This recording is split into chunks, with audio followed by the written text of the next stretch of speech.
नमस्कार, मी अशोक मुरुमकर. काय सांगतामध्ये आपलं स्वागत. आज आपण पाहिलं सोलापूर जिल्ह्यामध्ये मानाच्या श्री संत निवृत्तीनाथ महाराजांच्या पालखी सोहळ्यानं सोलापूर जिल्ह्यात आगमन केलेलं आहे आणि या पालखी सोहळ्याचं स्वागत सोलापूर जिल्हा प्रशासनाच्या वतीनं करण्यात आलेलं आहे. डुकरेवाडी येथे हे स्वागत करण्यात आलं. यावेळी मोठ्या प्रमाणात पुष्पवृष्टी करण्यात आली होती. करमाळा तालुक्याच्या तहसीलदार शिल्पाताई ठोकळे, पोलीस निरीक्षक रणजित माने यांच्यासह प्रांताधिकारी जयश्री आव्हाड हे देखील यावेळी उपस्थित होते.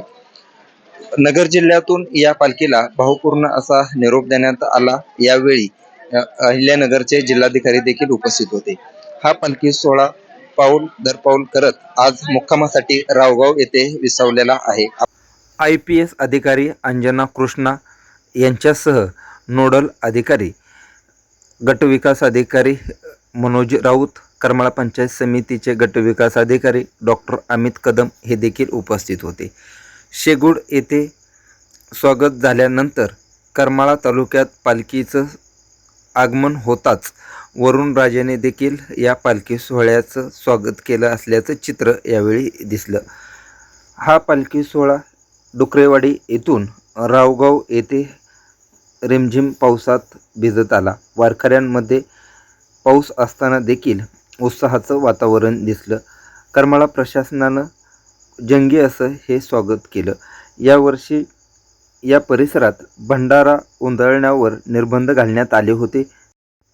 आरोग्यासाठी अपायकारक असलेल्या केमिकलयुक्त भंडाऱ्याला यावेळेस निर्बंध घातल्याच्या आवाहनाला प्रतिसाद मिळाल्याचं चित्र यावेळी दिसलं.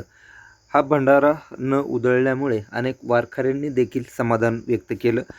हा भंडारा उधळू नये यासाठी करमाळा तालुक्याच्या तहसीलदार शिल्पाताई ठोकळे यांनी याबाबत स्थानिक नागरिकांनाही आवाहन केलं होतं. त्याला प्रतिसाद मिळाला असल्याचं चित्र यावेळी दिसलं.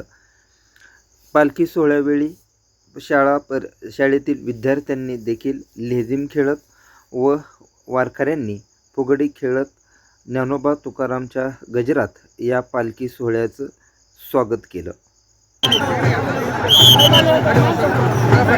सर्व मंडळी 10-12 दिवस झाला ठिकाणी आज कृपा केलेली